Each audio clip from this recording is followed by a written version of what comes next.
left-hand man is Krisson Joseph on vocals and guitar.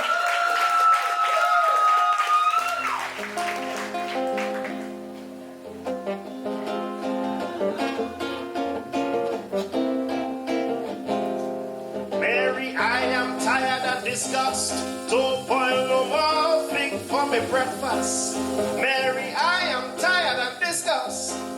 Don't boil no more fig for me breakfast. $20 a fortnight.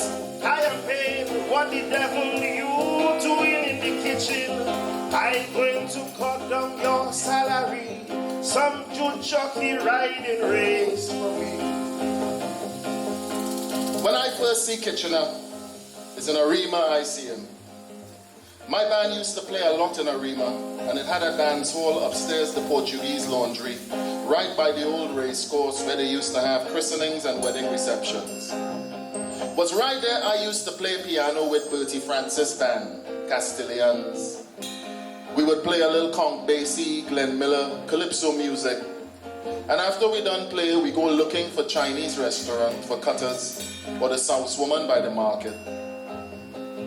Right by the dial there was a tailor shop, and sometimes if you're there in the day, you may see Kitch always dressed well, a very tall, a good-looking brown-skinned fella, always with the open shirt and the necktie, singing calypso. The first tune I remember Kitchener singing was Green Fig. I see him sing that right in Arima one evening, carnival season, when he stand up under the dial with the light on him, and he's singing this song, and people start to gather around. People calling Kaiso, Kaiso. So he sing the next verse. And when he finished, he say, Gus boy, I feel like going downtown. I going down Port of Spain to make my name. Arima have nothing for me.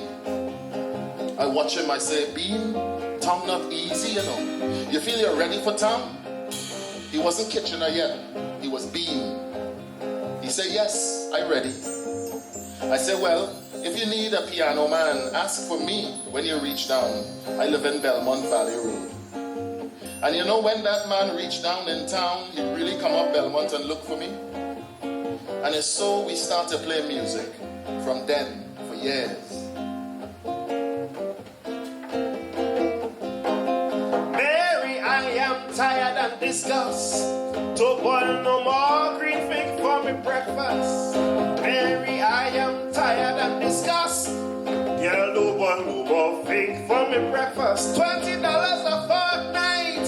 I am paying. What the devil you doing in the kitchen? I'm going to cut down your salary. Some good jockey riding race for me.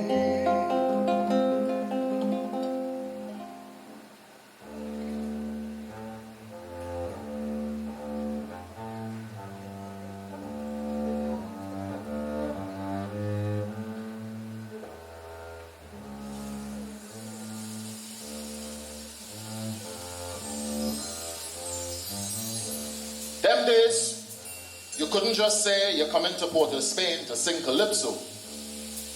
You had to be a certain level, and you had to have a certain pedigree. You had to be awarded.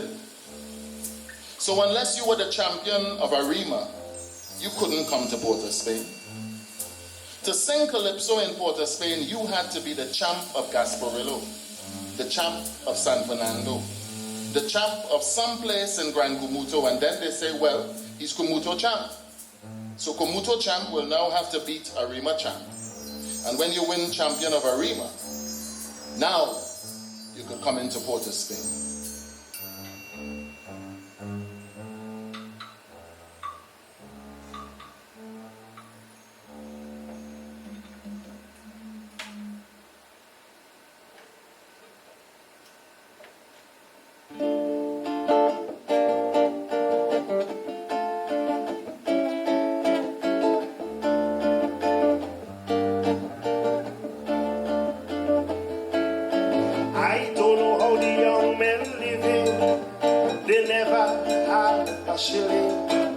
I don't know how the young men live it.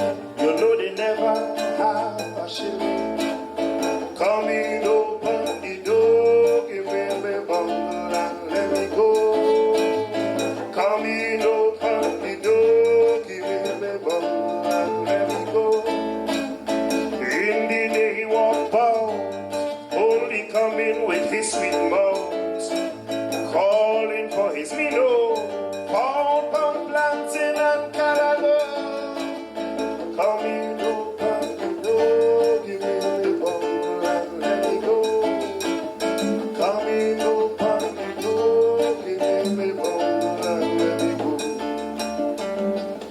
remember Kitchener when he landed in Lakuha. I was living with my grandmother in an upstairs house right there in the barrack yard, what you call the garret, the attic. We used to stay up there not because we was well off, but because my grandmother, resourceful as she was, used to wash clothes and cook for the landlord. So because I living up there on the top, I look like a big boy to all them fellas down in the yard. But it's rat and wood slave up there, red ants, termite like nuts. And the old lady had to wash the landlord big flannel pants and his drawers on a joking board in the yard. Starch and iron his shirts till she catch dry cough sometimes. So it wasn't nice. But even so, we was better off than the people living in the yard. Down there was pure catchers. The fellas used to call me scholar because I could read and write. My head always in book.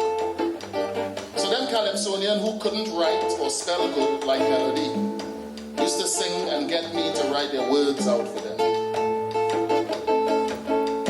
Lakuha was a big yard, a courtyard. It had a big house by the entrance where the landlord lived in, and we living upstairs. Below had a big gate that used to close at night. On the other side of the entrance, it have a little drugstore, a lady selling food, maybe a shop selling groceries. You walk through the gate and in front you, in the center, was an open space, the yard, gravel, it hard. Some rooms small but divided in two. A back door, a couple slack window, a bench where to cook. It had a long grass space in the back of them rooms. It had 2-3 standpipe there, some latrine that everybody using. Everybody washing clothes and doing their business right there in the back. There's sewage there, dirty water, squalid.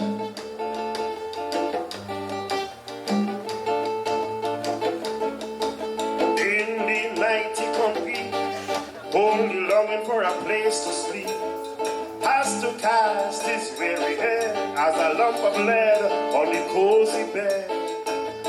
Coming up on the door, giving me bubble and let me go. Coming up on the door, giving me bubble and let me go. You can see that fella next day, half crazy and tutube. This what she come. Goodness knows, and half of his feet exposed. Coming up on the door, giving me bubble and let me go. Coming up on the door,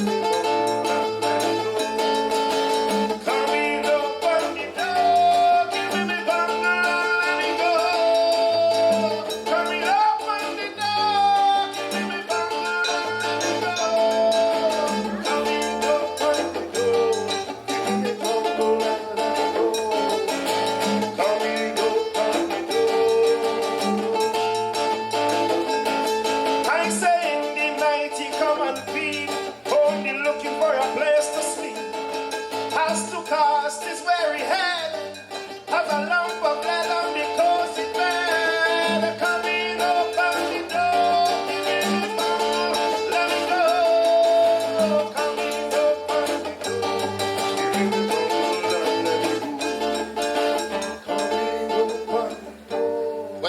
Come out in whole in the day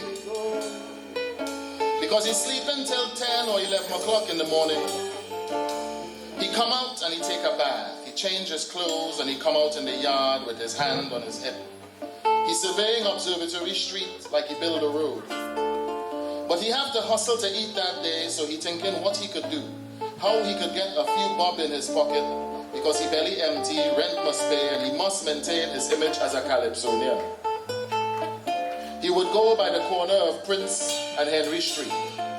A Syrian fella named Moses had a bar there, and Moses would put out a plate with a few salt biscuit, a piece of roast salt fish, and maybe a little flask of rum on the table for them Calypsonian, and they would sing.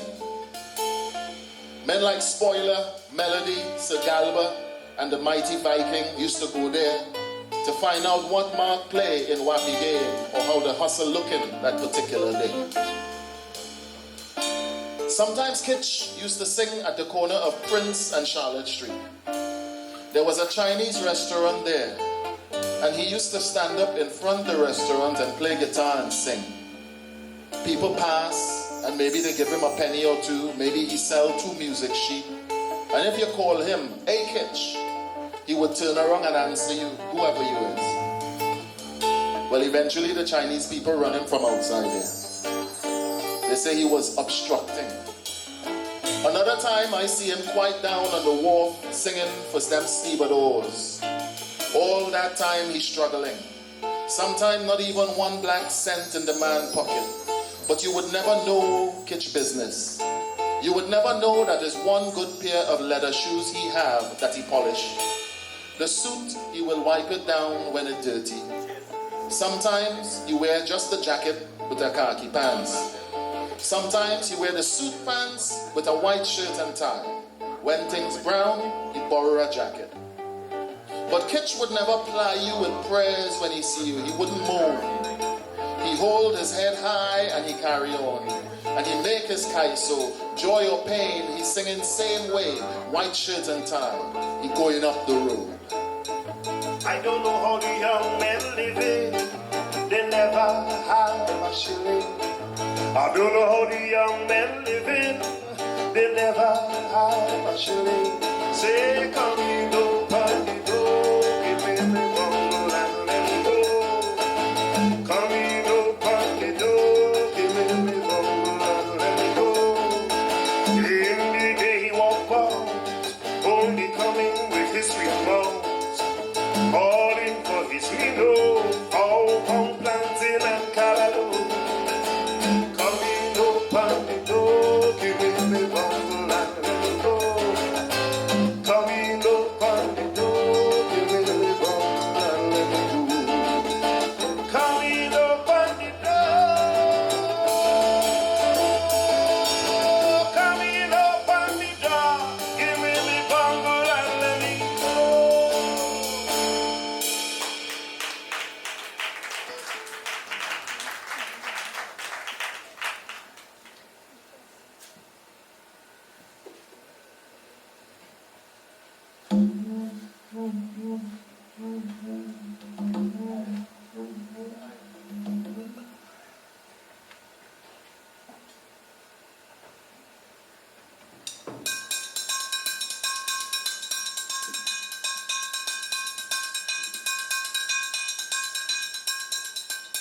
The ripple of steel came to Bean's bed.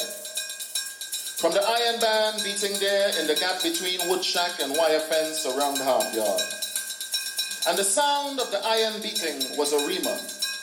And the sound of the beating was his father, Daddy Pam, working the iron in the smithy when iron red and melting till water make it rigid and triplet notes would seep out from under the mallet and sing like a flute in his ear.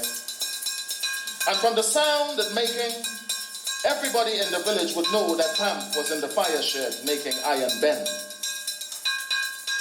Bean can't remember when he started singing calypso, but he's sure he'd been singing since Pam used to send him to fetch water from the river. And he hear the bamboo creak, the parakeets whistle, the bull cow bawl, the silver fishes. And after a while, everything will sound like music. And when he start to hear it, he sing along, till now he reached town as man, and he dreaming in the early dawn, in the rugged yard, beneath the starch mango tree that hover with leaves to trouble him when he's sleeping. The sound from the iron band is not flung far from the blacksmith's treble, nor the stick from the steel, nor the wrist from the rubber, or the palm from the goat skin.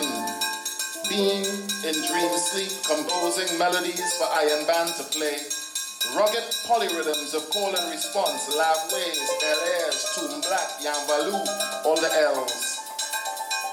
In this dream, he walks a simple mile from the yard downtown to Tamarind Square, and by the time he reached there, he done orchestrate the whole damn thing.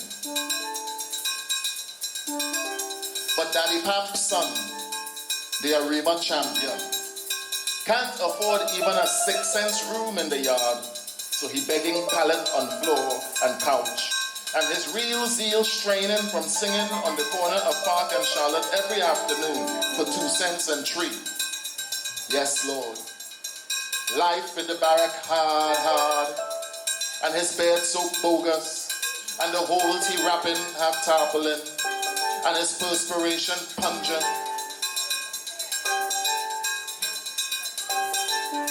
But maintain. You have to sing your kaiso in the tents, and the tent's full of people, and he young still. So he holds still in the darkness, with the chirp of crickets and the hoot-hoot of toads in the ravine, where sewer cream and panty wash staining the edges of the world, until his heart becomes heavy in his chest.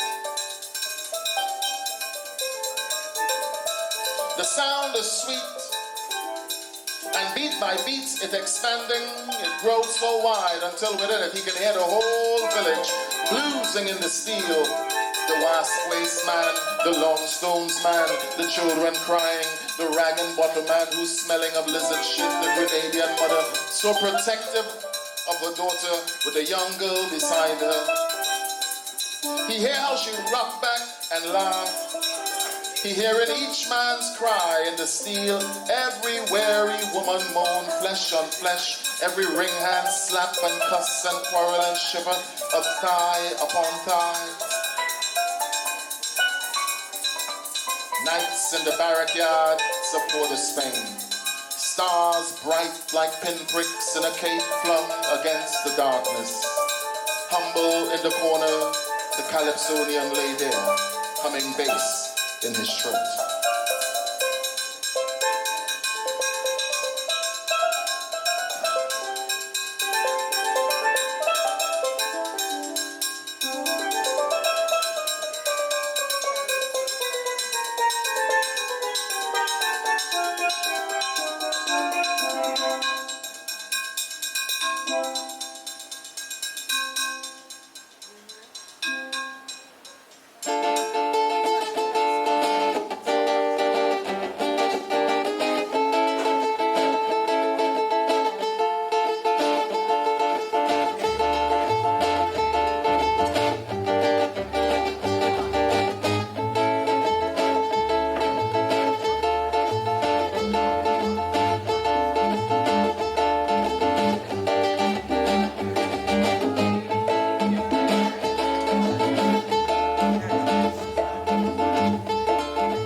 Standing there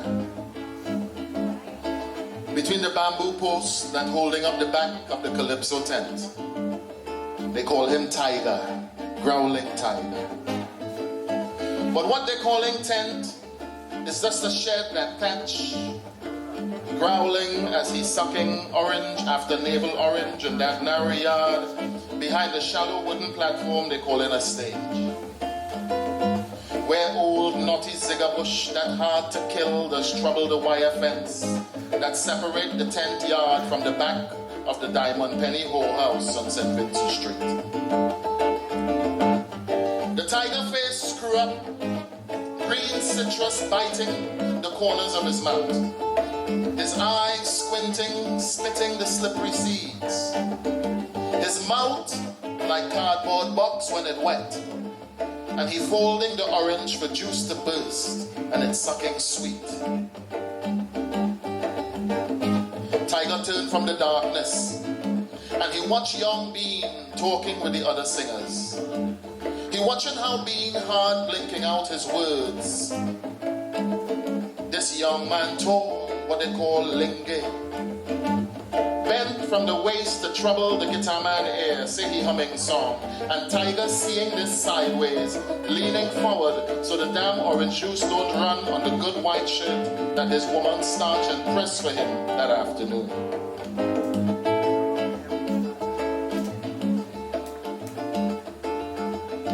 When Tiger sucked the navel from the last orange, He threw the pip over the fence in the crapple land and he called to Bean. He said, young boy, come here. And when Tiger called you, you just come. He says, so it's you who sing Green Fig. People talking, they really say it's a good song. You will sing it tonight. Bean smiled. Yes, Mr. Tiger, I. Oh, so long I want to hear the damn song and I can't hear it. I have to wait for you to come quite in Port of Spain before I hear it. And Tiger prayed, but he have the eye on Bean. He must be say something and Bean bend his back like Drake Duck to listen to the swifter blade. Here, Tiger, what they call you? Raising his voice and turning from the fence to face Bean straight. My name, Roberts, Baldwin Roberts. I mean your Calypso name, boy. Well, they call me Bean. Bean? What? You is the mighty Bean? Lord Bean? Butter Bean? That is no kind of Calypso name, boy. Come better than that. Well, I win a Rima, so they call me a Rima champion. Tiger laugh. A Rima champion? What kind of jackass name is that, boy? That name ain't good. He laughed, like the laugh been sitting in the back of his throat since morning, and only now decide to come out. Listen, in Kaiso you have to have better name than that. This is big man thing. Test will merciless you if your sobriquet weak look. And he bring his right hand up to pull his chin, and his face gets serious.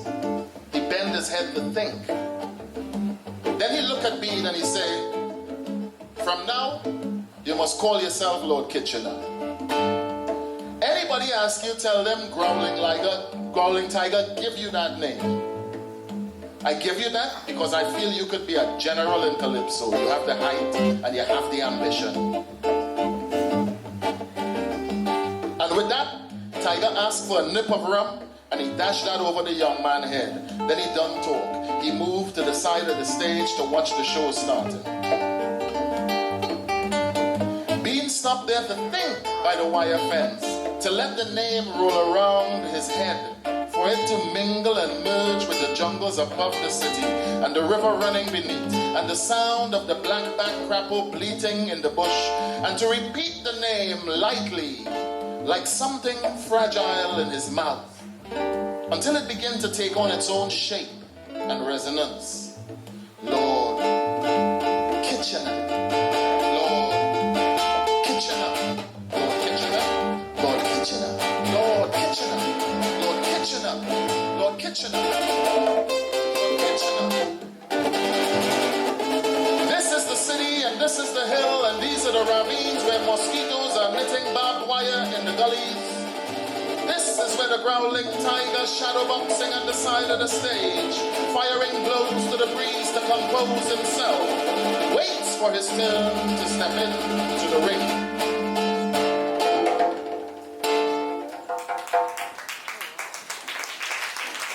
Alright.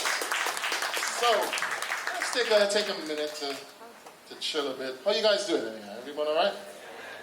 Yeah, sorry about the rain. I did try to do my best about that. But somebody had some other ideas. But so yeah, we're trying to keep it running in a seamless, straight way. So that piece was based on this Calypso legend about how Kitchener got his name. What happens in a lot of these stories is that, of course, there were no cameras there. Nobody recorded that moment. But it's based on what Kitch himself said in interviews. He said that, Tiger is the one that gave him his name. So a lot of these scenes, in a lot of ways, because there's no recorded history of this, of how that scene happened, sometimes in a book like this, the fiction becomes the reality, It becomes what happened. Because there's no other source. There's no way, unless there's someone that was alive in 1944, 1945, could stand up and say, no, I was there. That's not how it happened. I could probably get away with it. All right. Okay.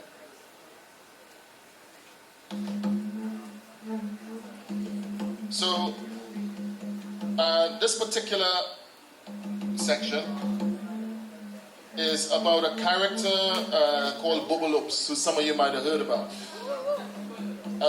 Who was a legendary, well, she was a lot of things. She was a lot of things. A famous, one of the early strong women of Port of Spain. So she and Kitchener were good friends. When Kitchener came down to Port of Spain, she's one of the people that looked after him. You know, she's one of the people that looked after him and showed him around. So this is based on a story about her and her boyfriend, who was called Ansel Boyce, who was a steel band man, who died mysteriously, and this is the funeral.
Blowing, roll.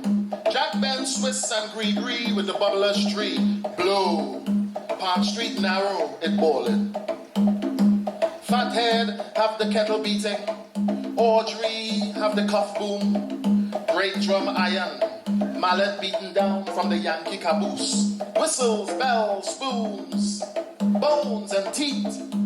A riot of sound like a storm stirring, surging, seeping through a crack in their agony, with even more vamp than harmony. The cortege is no longer mournful on its way back home to the hills. Dust to dust, dirt to dirt, onto thy hands we commit our souls. Bar 20 band from Bad Street.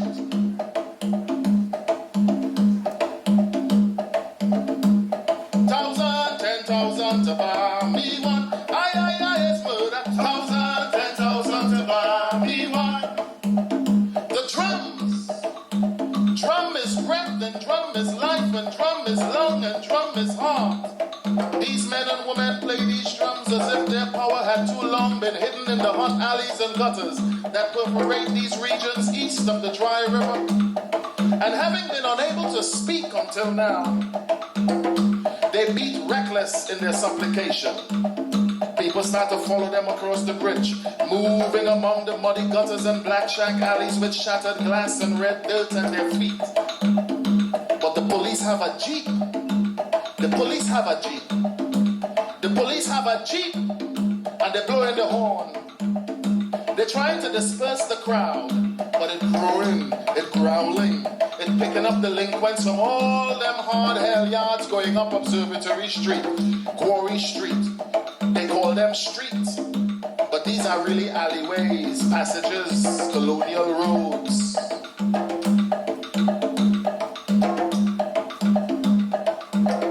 More tin pan grumbling in the cortege, bottle breaking, a chant, a chant, a chant to kill death.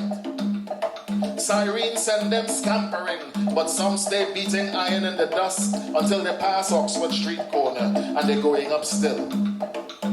Some warriors stay with swill and steel knuckle in hand to rap with the police when the police try to break up the band, and they're bound to try by law. It's then Bubbaloops emerge with the Bar 20 flag at the head of the band, with the skull and bones flailing in the citrus wind. She waist, she rip, she roll, the flag in she hand, she fling it, she wave it, she wrap it round, and she flash it in them police face. She even asked the inspector how a man could fall in a dry river and drown, when the river so silt and shallow that even crapple catching their ass to bathe. And when he say it was accident, she prong back and arch her hand on her hip. She plat her mouth and she cuss him till he somersault in his skin. You must be think black people stupid. And when he go was to grab her, she cuff him in his face and his glasses break in 3 places. People hear it splash on the road. The big man just put a hand on his holster and bubble up say, shoot me now, shoot me. If you name man, then shoot. And then a shot rang out and everything turned old mass on Quarry Street.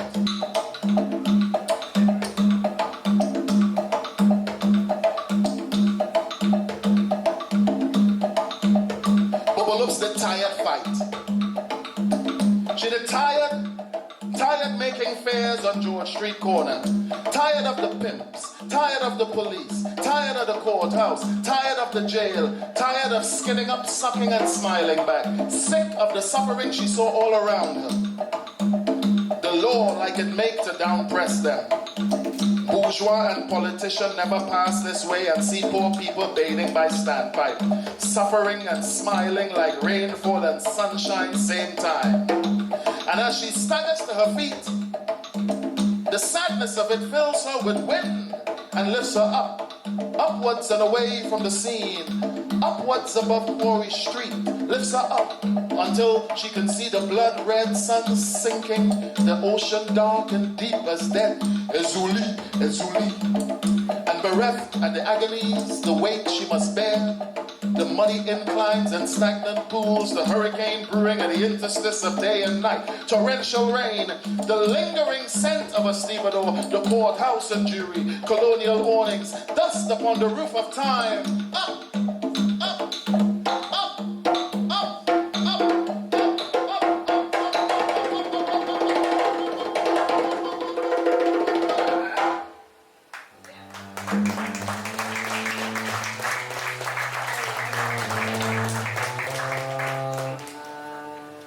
She feeling herself lifted.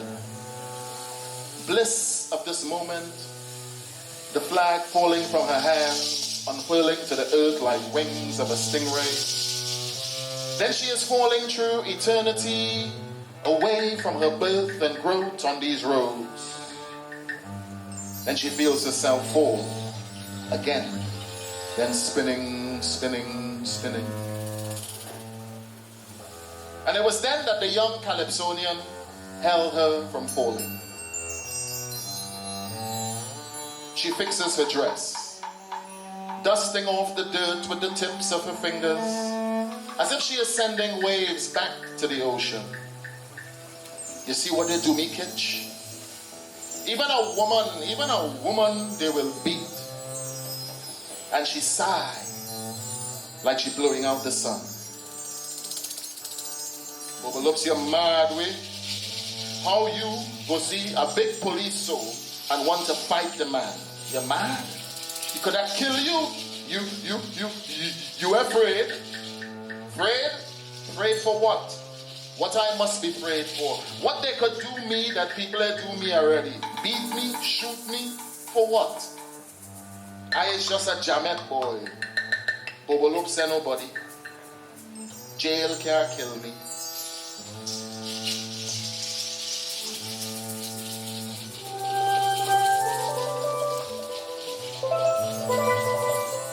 The band and its entourage had dispersed, disappearing into cracks and the gutters and the tunnels beneath the streets. Boyce was dead. He had been buried in the muddy clay. The war was over, and they walked side by side into the big barrack yard on Basilon Street, where Bobolops lived. Wood shack and slum, the latrine soon to overflowing. So swift the night comes down east of the river, lamp light to light the hill tracks coming down. and a muscle in the air.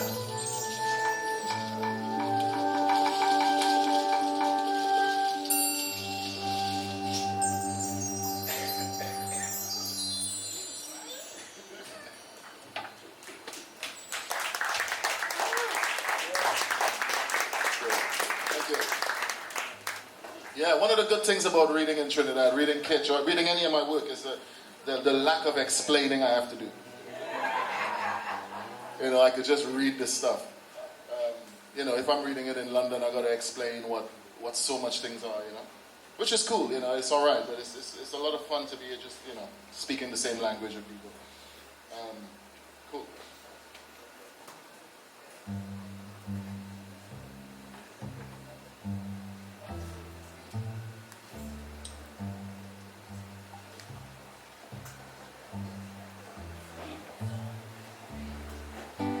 Kitchener was smart. He come down from Arima and he hit one time. So they want him in the tents. They want him in the Victory tent. They want him in Millionaire's tent. House of Lords want him. Everybody want to hear what he come in with next. He come with Shops Closed Too Early, Warrior, Titong Mopsy. He come with Jump in the Line and people near tear up the tent. That was 1946. When them fellas in the yard hear Kitchener, they say, "Wee boy, that is Kaiso." Then you hearing how he's singing for Truman. He on the American base singing for soldiers. He down San Fernando, he in Princestown. He was doing very well. Eventually he gets so popular that for the 1947 season, he, Spoiler, Melody, and Killer decide to start their own tent. They find a little yard, 100 Edward Street. They tie bamboo with twine. They throw some bachelor galvanized on top. Ooh, they put down a few folding chairs and they call it the Young Brigade.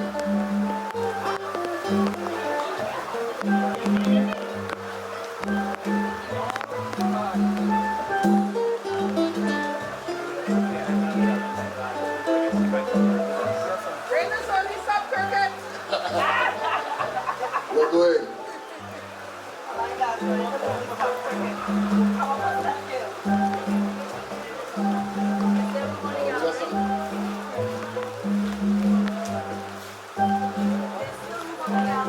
Just wait for people to settle themselves.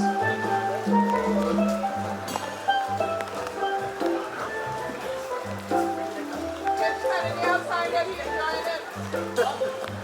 Kitch said in the outside that he enjoyed it. Kitch big tune in 1947 was Chinese Memorial. And when that hit the tent, well, it's now Kitchener walking through the harp like a lord. Now he is Lord Kitchener. He not be no more. You can't call him a Rima champion or country boy. Kitch making style on people. You can see him with the big trilby and the rayon shirt with the pink collar and the wasp waistbands, the two-tone brogues. And every week he in the barber shop for a trim. And every other month he get a new suit measure and make.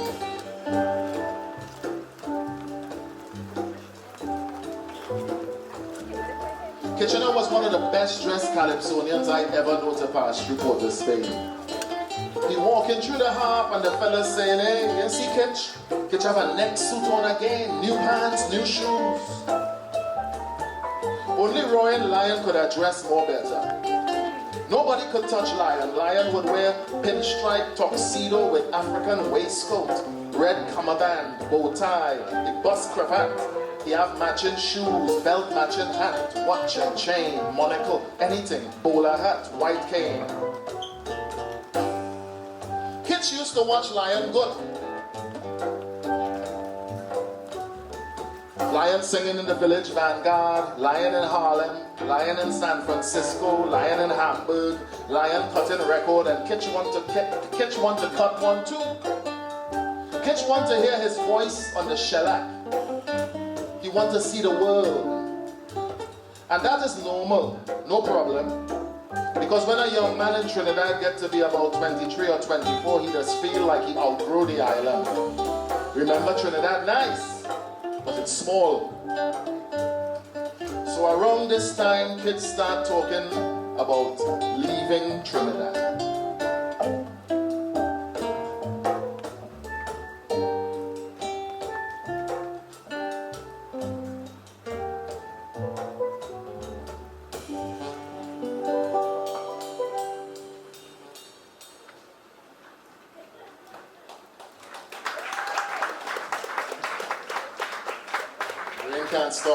Can't stop it, so we're gonna be keeping going. Yeah, Attila said that the rain is Kitch giving us a sign that he's enjoying it. I hope so. I hope it's not that he's not enjoying it and saying, "We throw some rain in these people." We're moving on.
Ashen gray. The sea washes from the waters and the rivers begin to lash at the ship's bow. The water here is dank and slow and dour like the scent of snakes in damp country bush. Along the Tilbury coastline there are dark and sleeping hills, a few factory chimneys that pout fog, blink lights, saplings and crabapple trees, marshland and the fishery.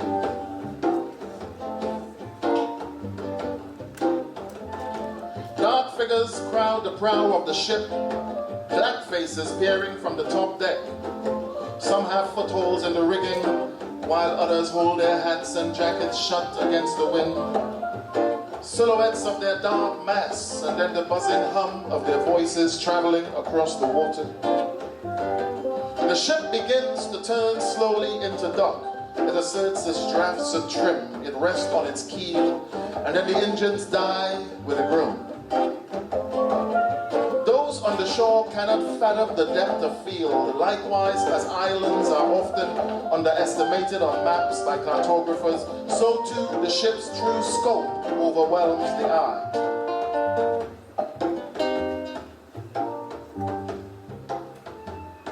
The men on the boat can see the crowd gathered on the docks to meet them, and they wave. They put fingers beneath their tongues and they whistle. They have seen shipyards and ships arriving before. They know what to do. Their faces are taut and starched with 6-week sea blasts. And when they come down the gangways with their sea grips and baggage, their shoes are the only things shining in the dull light. A reporter in a black wool coat, black hat, his red face round and impartial, pate microphone in hand. He pulls his bulk up the gangplank to the deck. There are a group of men there, leaning starboard on the top deck, smoking slow cigarettes, waiting for the jetty to clear so they can come down to England in style. He who sings is the center of their circle, and the reporter wants to see who stands among them with the song. Kitchener emerges to face the mic and camera eye. He wears a wide-brimmed trilby, fawn brown, pinched at the crown, a polywool suit in indigo blue with wide lapels and padded shoulders, black tie, crisscross patterned with white near the knot.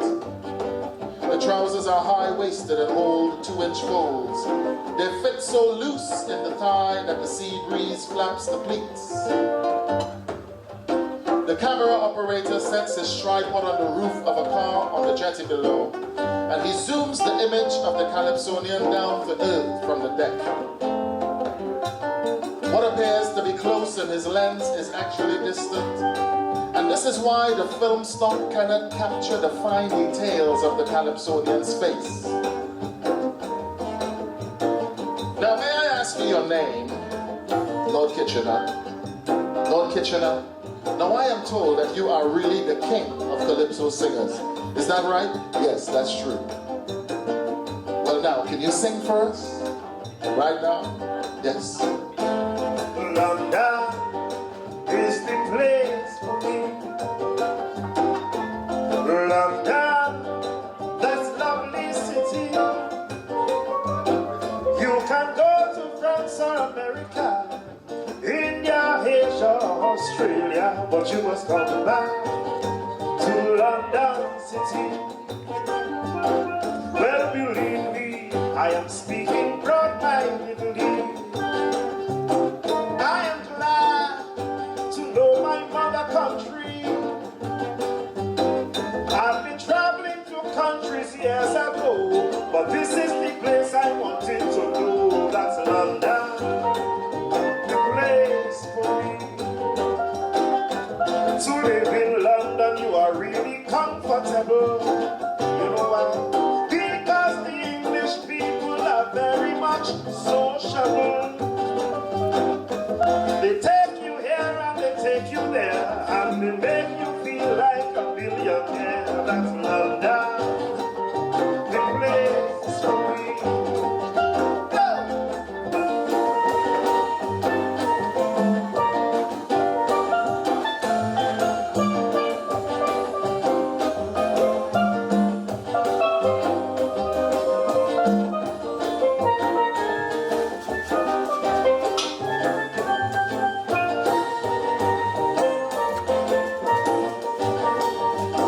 At night, when you have nothing to do, you can take a walk down Shaftesbury Avenue. There you will laugh and talk and enjoy the breeze and admire the beautiful sceneries of London. That's the place for me. Yes, I cannot complain of the time I have spent. I mean, my life in London is really magnificent. I have every comfort of every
What he wanted most was to hear his voice on the shellac, to see the stylus wind across the wax. So when he recorded one take, he would beg Mr. Jones, the engineer, to play it straight away, because he wanted to hear how it sounded. And he would stay smiling there in front of the machine with his hands behind his back, bending forward with his ear pressed to the speaker. Play it again, play it again, play it again. Let me hear. They called the place the Manor. Was in Morden. Renico Simmons put up the session. Hummingbird Records. Was the first time Kitchener get record properly. And we there behind him in the band playing music like beast. Rupert Nurse there, Fitzroy Coleman, Lord. We shaking up like Jumbie in that basement.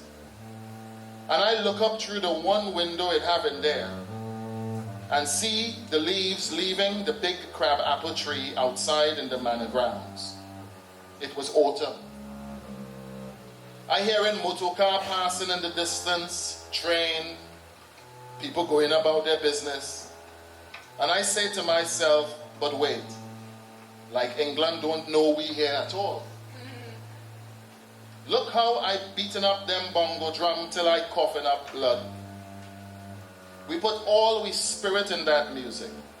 It's 8 songs we record that day, 8 straight.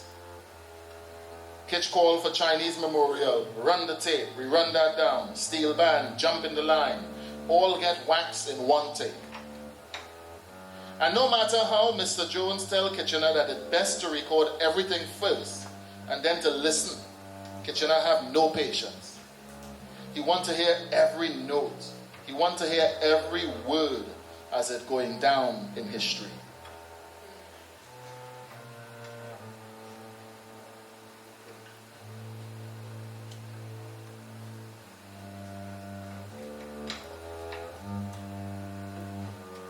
But it's amazing. It's amazing to see when he come in the studio and he set up a tune. And he have pieces of paper, microphone there, he loosen the tie, he push back the hat, and he go in to sing. He will take a run through first, and when he feel it ready, he will say, right, let's do it. And we Lego music, bram. And he would kick out his foot and dance like he on stage, like he forget he was in the studio. What a lot of people don't realize though, is that the producers and the recording company had a lot to say in what get recorded. Sometimes they would even get so fast with themselves, they will go inside your song and tell you how to sing it. Might be a word wouldn't work in the song, they ask you to change it. For example, Tai Tong Mopsy was a tune Kitchener sing in Trinidad. One of his most popular songs. It was a road march before road march, and that year, 1946, he comes second in a big calypso competition in Port of Spain. But when he come to record it in England, the producer, Dennis Preston, say, Kitchener boy, people don't know it here as Tai Tong. Make it tongue-tied. And poor Kitchener catch he asked to turn that one around. All how he tried, he couldn't get the words to fit in his mouth. He struggled till he sweat. Musicians laughing in their home. He tried another take, he bucked, the damn tape rolling, and Preston shout, oi, hold it, Kitchener, break. They call him in the back in the production room and Preston talked to him.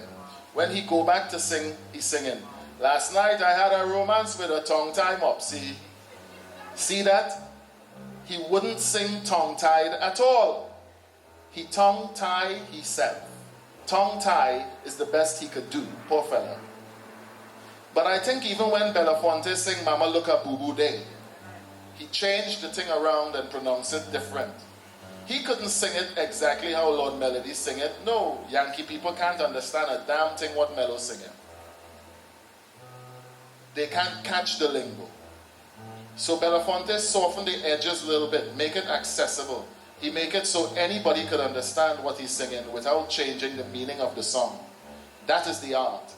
And I would go as far as to say that if you can't do that, you're not a true entertainer.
Side on Henry Street, a steel band called Them Boys. And I remember Kitchener used to send down songs every year from England. Mango Tree, we beat that. Old Lady, Get Beat. Dora, we beat that. But that man sang a calypso in England in 1955. And he sent the calypso down and it reached Port of Spain on Carnival Sunday. Imagine that. So when we in the barrack yard on Henry Street, one of the boys come and he say, hey, Kitchener new 45 just reached. And he bring it out with a little record player for we to hear it. It was a big thing in the yard to hear this tune that Kitchener sent and we make a lime out of it. Fellas come with rum, some bring their pan, woman come and sit down.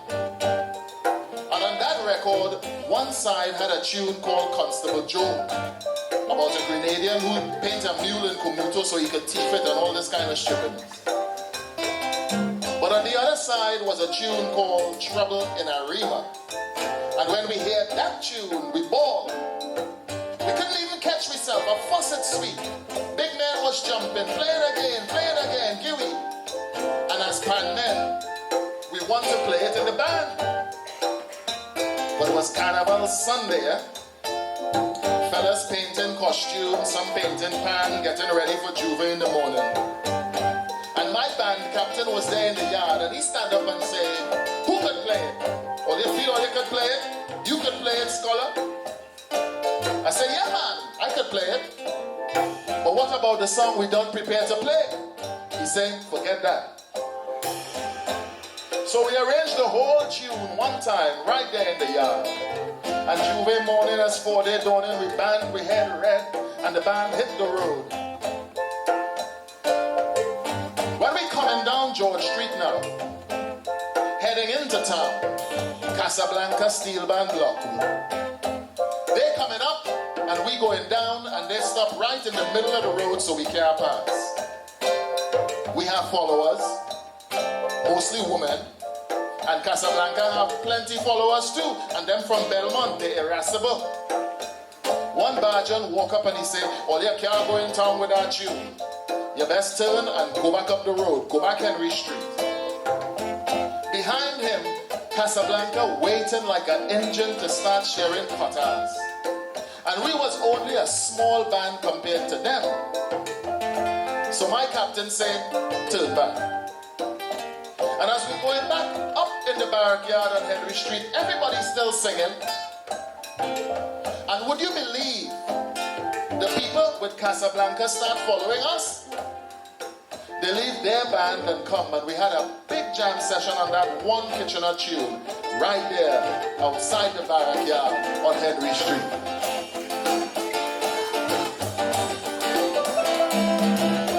I go fight them in a river.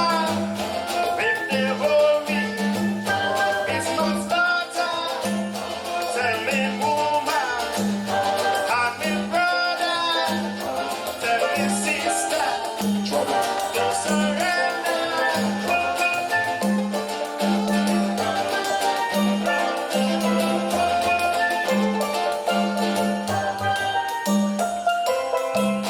Tell me sergeant not to hold me when I start up. It's mutiny if they beat me for carnival. Lord, I will send them to hospital.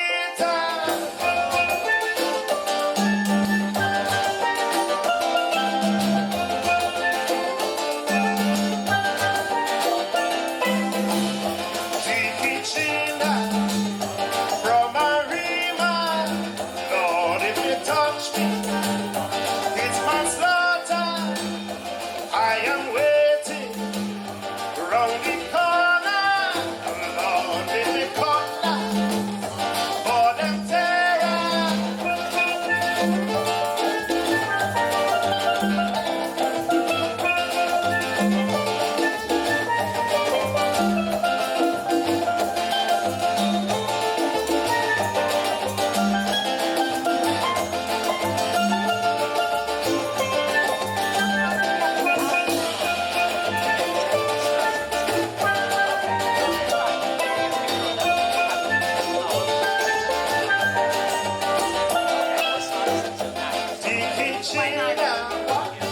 From a remand. If they hold me, it's manslaughter. Tell me woman and me brother and me sister to surrender. It's trouble, trouble, trouble, trouble. Tell them it's trouble, trouble, trouble, trouble. Tell them it's trouble, trouble, trouble. Trouble, trouble.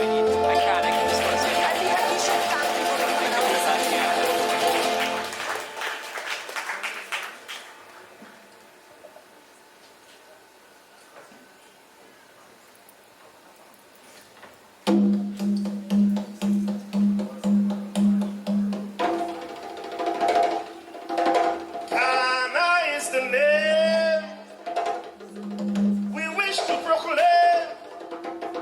We will be jolly, merry, and gay.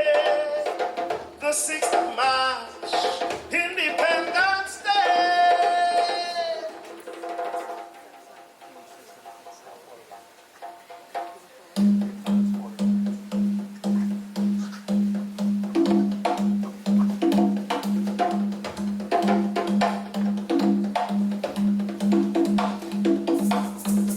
That record, Birds of Ghana, he could have made a lot of money with that record. I remember when he wrote it. It was winter, 1956, and we were living in Moorside. He and Mr. McConan were always talking about Africa. And he called me in the kitchen one day and said, Margie, hear this one. I write a tune for Ghana. And he sang it for me, tapping a box of matches on the table to keep time. He went down to London to record it, and then when it was pressed, we both went down to London so he could present it to the Ghanaian people. We went to Mr. Charlotte's office on Shaftesbury Avenue. And there was an African man there in robes and glasses and so well-spoken, quiet, well-educated. He was there with a bodyguard and they both took photographs with Kitch. The African man was telling Kitch how he would arrange everything for him to go to Ghana for the independence celebrations. He said, bring your wife, it's not a problem. You will stay in the president's house. We will take care of everything. You will fly first class to Ghana. But Kitch just smiled and shook his head. He didn't want to go. Mr. Shallet was shocked. He was saying, but Kitchener, you're making a big mistake. You should go. You will sell millions of records. You will make so much money. Kitch said, I ain't going. Send the mighty terror instead. Or send for Sparrow. Sparrow will go anywhere. I said, but Kitch, think about it. You're always singing about Africa and about black people. Why wouldn't you want to go to Africa? Kitch said, Africa? Me? Go Africa? Go in that place with all that bush? Not me. The Ghanaian fellow heard him. He was so embarrassed. He smiled. No, man, don't say that. Why you say that? But no matter how they asked Kitch to consider, how they begged him to go, Kitchener wouldn't go. Send over the record, he said. I don't have to go quite Africa. I really afraid them wild animal they have there, them lion and tiger can. They wanted him to go, but he never went.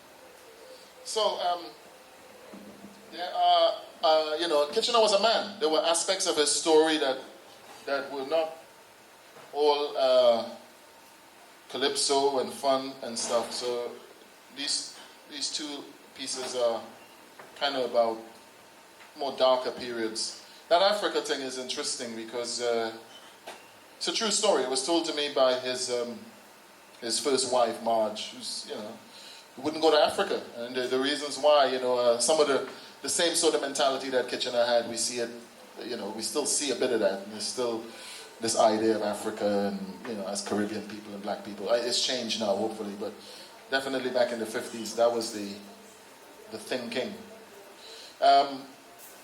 Okay, this is from a short article that's from the News of the World. So the book is made up, as you hear, voices, different people, some people from Trinidad, people from the UK or whatever, musicians, whatever. And there's also some documents in the book, some maybe letters, various documents, newspaper articles. This is one. This is from the News of the World, June 14, 1953. Now, they describe Kitchener as a Jamaican calypso singer, which again is one of these things that we find a lot in the UK, that everybody gets lumped as Jamaicans. I remember, the first time when I moved there in '89, one woman in a bookshop actually asked me, is Trinidad part of Jamaica? And I had to correct her and say no. So yeah, he's described as a Jamaican calypso singer, which is wrong, of course. News of the World, June 14, 1953. Calypso Kitchener fined £25. Lord Kitchener, the Jamaican calypso singer who has appeared on radio and TV, mentioned at Manchester an interview he had with the police 2 days ago after his marriage. He told the magistrate, "The police accused me of living on immoral earnings."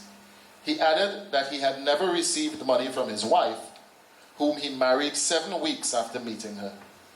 Charged in the name of Aldwin Roberts, aged 31, he was fined £25 on the charge of living in part on the earnings of prostitution. He pleaded not guilty. Mr. J. Glad Goldstone, defending, said Roberts had no need to resort to immoral ways of getting a living, as he was the greatest composer and singer of calypsos in the world and earned money as an entertainer in London and Manchester clubs. He also had an income from the BBC for sound and television engagements and got copyright fees for gramophone records he had made. Mr. Goldstone handed in several records which he said featured Lord Kitchener. Mistress Roberts, an attractive, well-dressed blonde, told the court that her husband never received any money from her. Mr. W.K.G. Turnell, prosecuting, asked, "Isn't it a fact that you are a known prostitute?" The magistrate, Mr. F. Bancroft Turner, interposed, "Is that necessary?" And Mr. Turnell said he would not put the question. Roberts agreed in evidence that when arrested, he had only a half penny in his possession. He also agreed that he owed £100 on his car. The magistrate said, "Here is a professional calypso singer who marries a professional woman who continues with her profession after they are married. If a husband enjoys a joint income with a prostitute, then he must be living in part on immoral earnings." Mr. Goldstone said Roberts was unaware of his wife's mode of living. Imposing the maximum fine of £25, the magistrate said that in his view it was inadequate. He allowed Roberts 14 days in which to pay.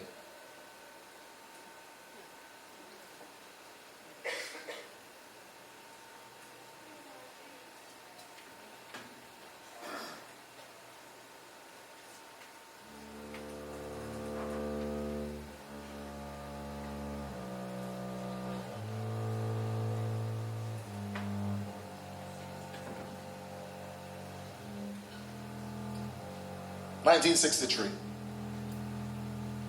The P&M party came to prominence in January 1956. Eric Williams was the leader. And they were starting this revolution, sort of, about getting rid of England and colonial rule, looking to independence and so forth. And that carnival in 56 was when the Mighty Sparrow came with Jean and Dinah, espousing exactly what Eric Williams was saying.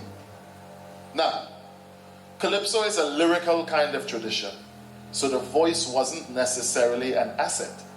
If you have it, nice. If not, well. But Sparrow came with the voice and a kind of vibrance, a speed. And the country was ready, and Eric Williams embraced him. Of course, smart politician that Williams was. And Sparrow became, for a while, like the mouthpiece of the P&M. I don't think Sparrow fully understood that at the time, but he became very popular and powerful. And as a result, everybody else, all the other Calypsonians, including myself, suffered. Williams didn't want to deal with the Calypso as a movement, because remember, in the colonial days, we were the unofficial opposition. It's we stick our necks out and say, the higher authorities must do so and so and so. It's we who attack them. So they used to jail and censor us for that. They had all kinds of laws. And Eric Williams, historian that he was, knew that. But in 1958, when Williams had to introduce the income tax in Trinidad, Sparrow is the man who did it for him with pay as you earn. Williams couldn't ask for better. And that was a road march as well. So imagine the whole nation singing that. Sparrow also sang things like Leave the Damn Doctor, William the Conqueror, and many, many others. So Sparrow didn't want Kitch to come back to Trinidad. Now, the tradition in Calypso is that Calypsonians should compose their own Calypsos, be composers, good, bad, or indifferent. That was the tradition we met. So if you're not doing that, you psychologically feel less than a Calypsonian. Sparrow, as we found out much, much later, used ghostwriters. That was a secret he kept, and it made him insecure because he knew he was going to look bad in the eyes of other Calypsonians and the people if he was not what he said he was supposed to be. And people start calling for Lord Kitchener. being the greatest thing that ever come out of Trinidad and Tobago in terms of calypso, to come back from England to deal with this situation we had here with Sparrow. It so happened that Sparrow had a falling out with Leslie Samaru, who owned the Strand Cinema in Port of Spain, where they did a lot of the calypso recordings in Trinidad. They also had the RCA franchise. And it was rumored that Sparrow cuffed the man or slapped him or something. And they were powerful people. Samaru decided to spend money and bring back Kitchener to get even with Sparrow. And that is how Kitchener came back in December 1962. And that is how he ended up in Guyana a few days after, where he take that famous picture in the hotel room with Lord Melody and Brother Superior. These Samaru people had the Strand Cinema in Port of Spain, and they had the Strand in Georgetown. So they arranged for Kitch to perform in Guyana to warm up before he faced Sparrow and the carnival pressure here in Trinidad.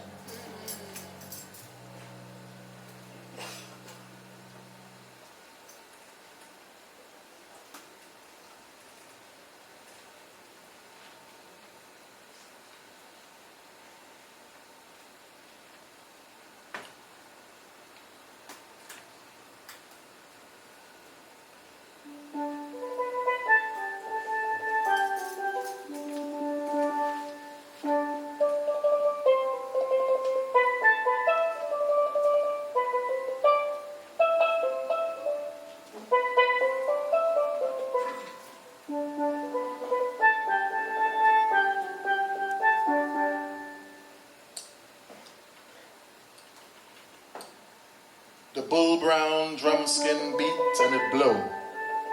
The beat is the blood and the heart and the road and the wood and the rhythm of people walking so many miles in the grinning heat of Port of Spain on Carnival Monday, pushing up from Marine Square up through Frederick Street. The beat is the queen perspiring in her second skin of beads and sequins, the Coskel, the Dame Lorraine, the glitter bands passing, the lascivious lovemaking of lovers leaning against walls. You sit down on the culvert spewing rum frustration while the tarban, the mud mass, the oil, the burroquets passing. Yes, the road make to walk, and so we walk in behind we mother till we reach Oxford Street corner, where it have people there living for carnival in a wooden house with French louvers. The house low on the ground, so we're taking the full strain of the carnival vibration. And they open out the costume rooms of their tailoring shop, where costumes still to collect hang up from the wooden beams, the smell of paint still strong on them, and the tailor still stitching mass boots for the Grand Tuesday parade. I hear song flinging from a gramophone spill out onto the street like old iron and bone wood and tambour bamboo drum. And even before Kitch reach his chorus, you're singing.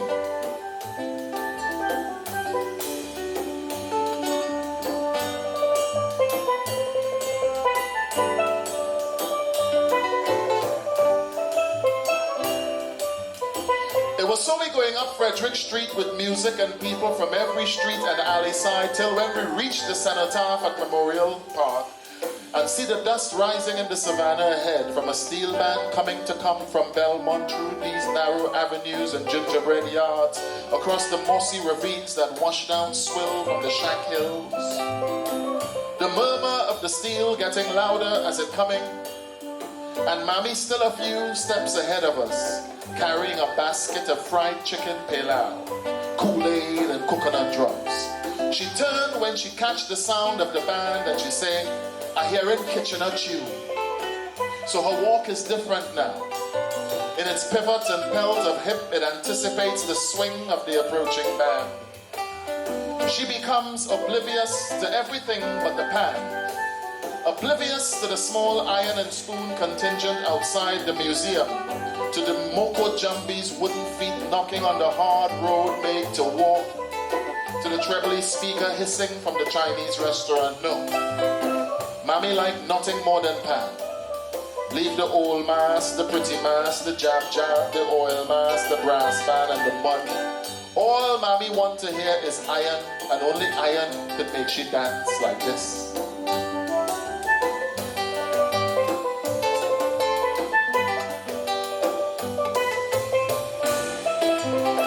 Anywhere I pass, I hear in Kitchener, the road. They're playing Sparrow and they're playing Blakey, but you're hearing Kitchener more. It's a good song for when you're walking on Carnival Day. You take a little dance, then you walk again. But Kitch, like, he put something else in that song. What it is? I don't know much about Africa, but if you listen, you can hear like people beating big African drum in there. Well, I drink till I stupid and I lie down in the savannah like a fool. Sun beating my back, and I'm watching all the carnival pass.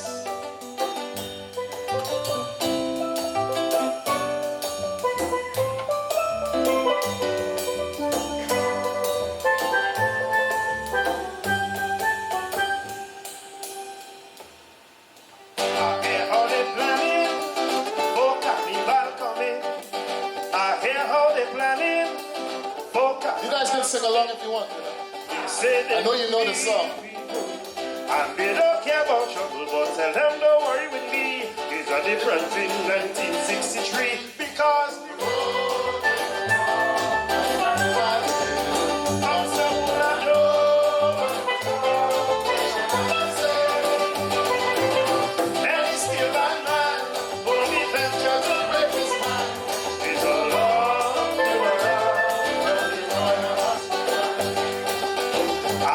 information about this situation. They tell me Tokyo is a danger with desperado. They even call somebody Trinidad All Stars and Tripoli. They could play the mass as long they don't question me when they pass, because the road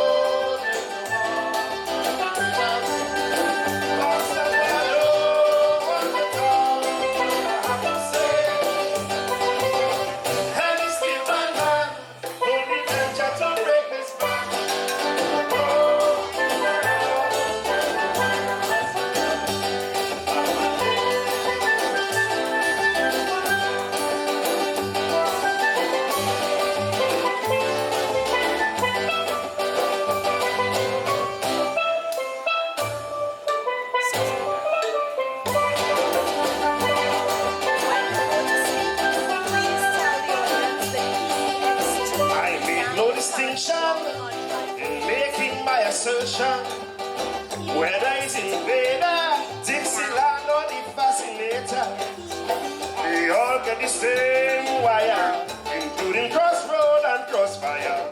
I am making fun, the strongest survive and the weakest run, because the unstoppable I know.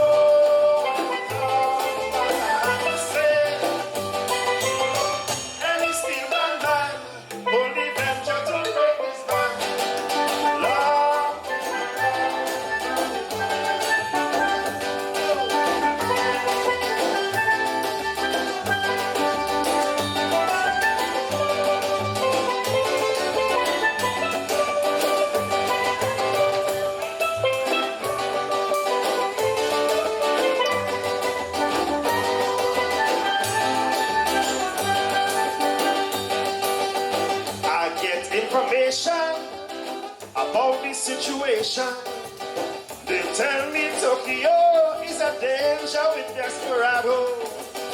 They even call somebody Trinidad All Stars and Tripoli. They could play the mass as long as they tackle me when they pass. On Carnival Day, unstoppable and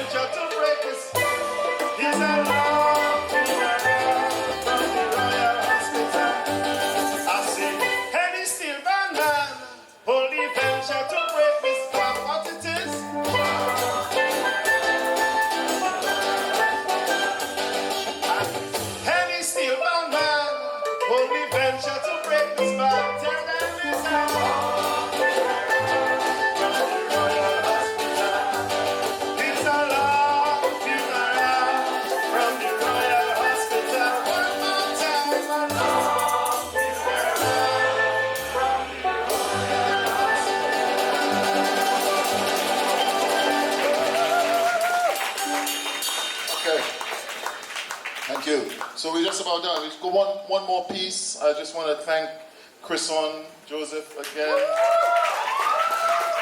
Modupe Onilu. Mawasi Warner. Denzel Headley. Yes. So come to this last. This is the last chapter in the book. Yeah, this is the last chapter in the book. So in the last chapter of the book, I actually meet Kitch. I actually met him. I met Kitchener once, and this ends up in the book as the last chapter. So, you know, stories, I got lots of stories from many people, and this is my personal story with Kitchener. You'll find out about it. This is 1987 that I met Kitch. I'd seen him perform numerous times, you know, he's in the Marsh Bra, wherever. But I had a close meeting with him where we managed to speak to Kitchener for about 15-20 minutes, which was quite special.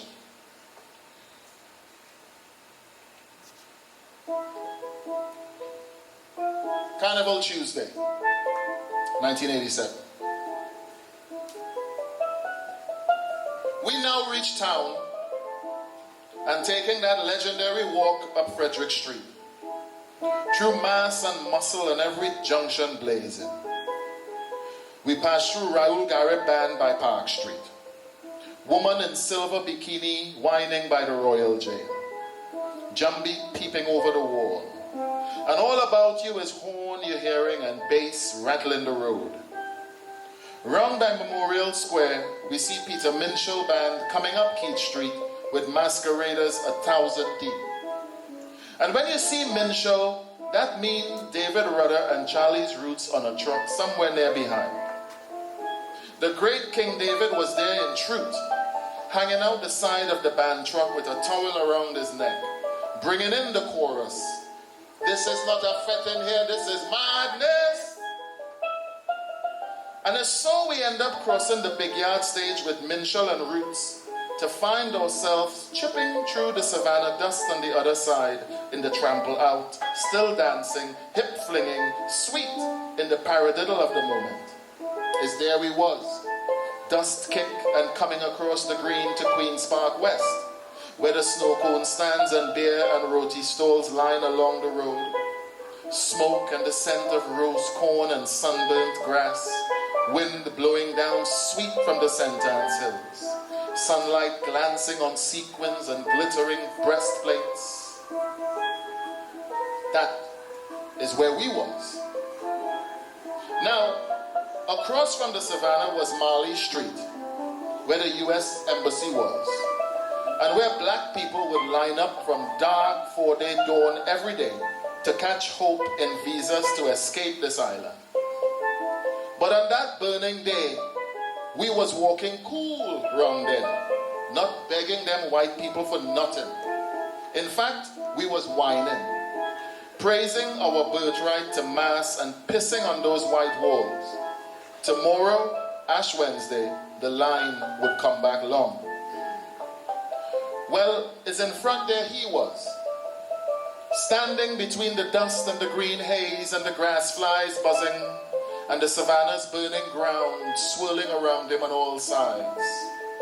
But where he stood, calm savannah ghost, with his hands shut behind him and his trouser legs billowing in the breeze like fish still flapping, his yellow shirt striped with blue and starch, his canvas trilby tilt to the right against the sun so that it cover at least one eye. But even from the back, we knew it was him. I turned to Noel, that looked like Kitchener, and we sighed up alongside him. Mr. Kitchener? He shook both our hands, he blinked, then he swung his hands back behind and rocked back and forth on the balls of his feet. We knew that this private meeting with the master was both precious and impossible. And so we slowed our vibration to bask in the glare and presence of his myth. And so as not to let any awkward silence seep in and give him reason to walk the few yards to the street and be lost among the carnival, I strained to engage the master impromptu. I asked him, what do you think of the calypsos this year? I mean, who you like for road march? His big teeth were brown at the roots in the recessed gullies of his gum. His impediment was folklore. We expected it. Stalin have a good song. Duke song good too. Thunder. Noel, awkward in his limbs, blinked hard in the sun. He asked, what do you think of Iowa George's song? Because Iowa was fresh and in serious contention for the road march title, and it was curious that the Grandmaster had not mentioned this, nor any of the other jump and wave anthems of that season. Well, is this debate what made Kitchener engage and explain what real calypso and what was not, and how Stalin does sing good, how Duke and related to, how he not sure about the tambour and the blue boy and the Iowa and the jump and wine calypso, but he liked David Rudder tunes. He speak on Re minor and Sans Humanité, on true calypsonians that used to sing in the golden age, bards like Growler and Invader, Roaring Lion and Beginner. He sing a few lines. He teach us how to know the difference between major and minor. Jano, that is the major. Jano, that is the minor. All these mysteries get unraveled down till we left him standing there in the grainy field with mass and gladness all around. He fixed his hat and he leaned back in the heat, the master there, coasting a roll. Invader Steel Band was passing through the back roads of Woodbrook, taking people with it, till what at first was a trickling sound became a mighty gang of last flap revelers, all seeking that sweet lanier. Invaders tired, but the beating sweet. We tired too, but we carrying a joy. As we rounds by the oval, they start to play Pan in A minor by the Grand Master, his big pan tune for that year. That was the minor, so melancholy. That was the zwill in the Mad Bull tale. We chipping behind the invaders, following them into the mystery of darkness, into the heart of the damn thing self. And all this get right down in my copybook that night. As I write this down here now, same way, yes, is there we was.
you.